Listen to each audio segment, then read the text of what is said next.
case of State of Ohio against Thomas M. Lane III. It's case 12C58. We're scheduled this morning for, it was set as a final pretrial with the trial date to begin next week. Before we go any further, I'll request that the trial tables introduce those at your trial table. State of Ohio, Mr. Flays. Thank you, Your Honor. From the Jog County Prosecutor's Office, Assistant Prosecutor Nick Burling, and from the Lake County Prosecutor's Office, Assistant Prosecutors Karen Colwell and Mark Bartolotta. Good morning, thank you. And the defense table, Mr. Friedman. Good morning, Your Honor. Obviously, TJ to my left, behind me, Ann Walton, and also Mark Devan. Thank you, good morning. Good morning. Now, I won't ask the state to provide a rendition of the history of this case. We're pretty familiar with it. There's several motions pending, but the motion, obviously, upon which most hinge is the jointly requested motion for a continuance filed last Friday, which the courts reviewed, and based upon that motion, there's apparently a substantial amount of newly discovered material, which is represented to be not only material but voluminous, and which is perhaps necessary for the experts to take into account in formulating their evaluations. Have I fairly represented that motion, Mr. Place? Yes, Your Honor. And Mr. Friedman? Correct, Your Honor. Does the state have anything to add to that motion at this time, Mr. Flays? Thank you, Your Honor. In addition to the reasons set forth in the joint motion to continue, I would also represent to the court that the state needs additional time, as there are some items that are being forensically analyzed that we have not yet received back reports from that forensic analysis. We expect to receive those soon, but we have not received those, and obviously then have not had a chance to turn that over to the defense. Thank you, Mr. Friedman. Anything to add to the request?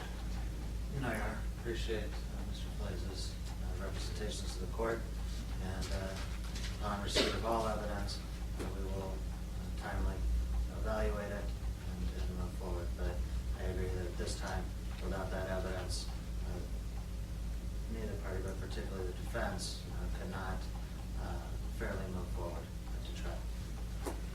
Thank you. All right, thank you. And inasmuch as either side has had an opportunity to evaluate this, I presume that the length of the continuance sought at this stage is something that's within some parameters is not known. I'm going to suggest that rather than request of you today to project and predict, being partially blinded, not knowing what some of this material consists of, that we meet with sometime within this month to scope out a new date, because while nobody likes a continuance when we're ready to go and we've been teed up and ready to go, the cancellation is necessary because the consideration of a decision in this case based upon all the material evidence is of paramount importance in fairness to the parties and to protect the integrity of the process itself. So I am going to grant the continuance, but once again, do you feel by the end of this month that there will be a better handle on how long of a continuance would be necessary, Mr. Flays? Yes, Your Honor. And Mr. Friedman? Yes, sir. Assuming that all the evidence is received by both parties, the state has it at that time. Sure. Naturally. I want to request the defense at this stage, though. Is there any problem with speedy trial in this case? The defense has previously filed a waiver of speedy trial individually by the defendant himself and one by counsel. Does the defense stand by those waivers? We do. I've spoken with my client. Waiver stays in place. This is a joint motion, so the waiver should be considered still in effect. Thank you. That's accurate, Mr. Lane. Yes, it is, Your then I'll grant the motion to continue, and we'll separately set up a date wherein we can convene and decide when to process a new scheduling order. That meeting will set up with the bailiff, and it will occur sometime this month. The jurors that are on call right now, the prospective jurors, they're ready to go on next week. And it's the court intent, and I'll state it on the record, to, as opposed to trying to keep that juror pool in the loop, so to speak, and committed to this trial, they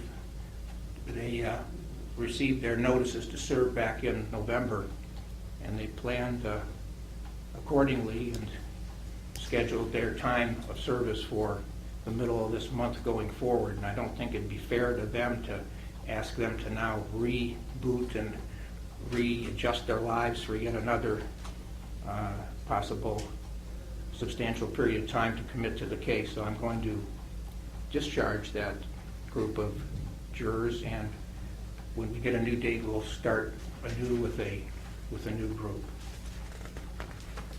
There is several motions pending. I'm going to, in this interim period, provide that the state will have 30 days from the date of service of those motions within which to respond, those including the motion in limine relating to a change of venue, the renewed motion for change of venue and related. On good cause shown, I'll extend the period of time within which a response is due. I don't know that there's anything further we can accomplish at this time, unless there's anything further from the state of Ohio. No, Your Honor, thank you.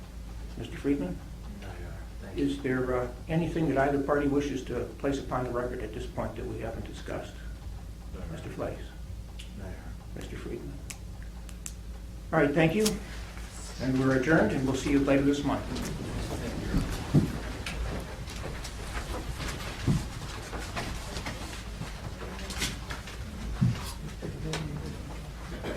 Yeah, 2 seconds.